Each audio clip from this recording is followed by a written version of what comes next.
if I were to speak with a victim, my mind is geared towards the elements that I need to ask to actually prove a crime, or maybe prove a crime didn't occur, but my mind is geared towards that.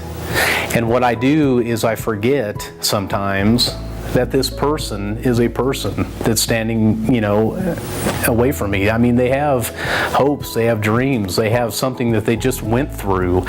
And I think sometimes, and I'm not saying everybody, and I'm not trying to say that this is the trend in law enforcement, but I think sometimes we get so fixated on what we need to accomplish that we forget that there's people here, and they could be our wife or our dad, our mom, our brother, sister, and so what I want to do is I want law enforcement professionals to relearn kind of the communication models that is traditional in law enforcement, but what I'm going to do is reteach them how to use empathy to connect with the person first.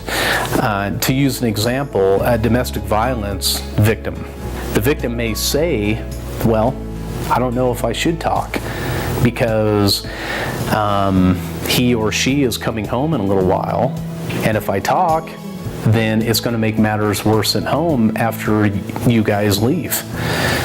Law enforcement professional, and I know looking back in my own background, I would say, well, I would try to justify it. You need to do this. You need to tell me because we can protect you. You need.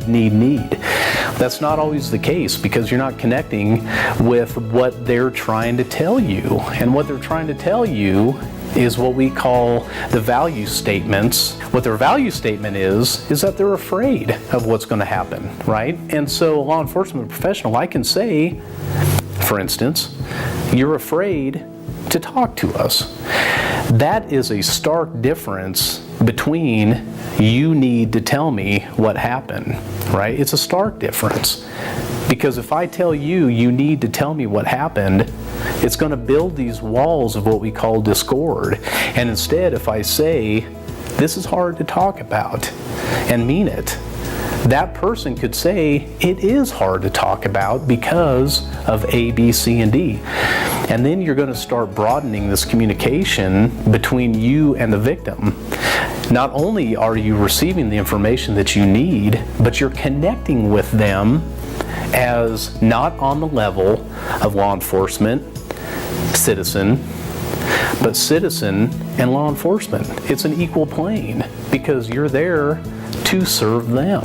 A lot of people will say that I just don't have time for that. That is not the case. That is not the case. It can happen fast. And I think it's also equally important to mention that motivational interviewing, as I mentioned in the very beginning, is just a tool for your toolbox. We use that routinely in law enforcement. If you're not going to use it all the time either. There's going to be situations like somebody who is actively aggressive against somebody else. You're not going to use motivational interviewing, you're going to act. And so it's not the end all be all. And so it's just one more tool for your toolbox.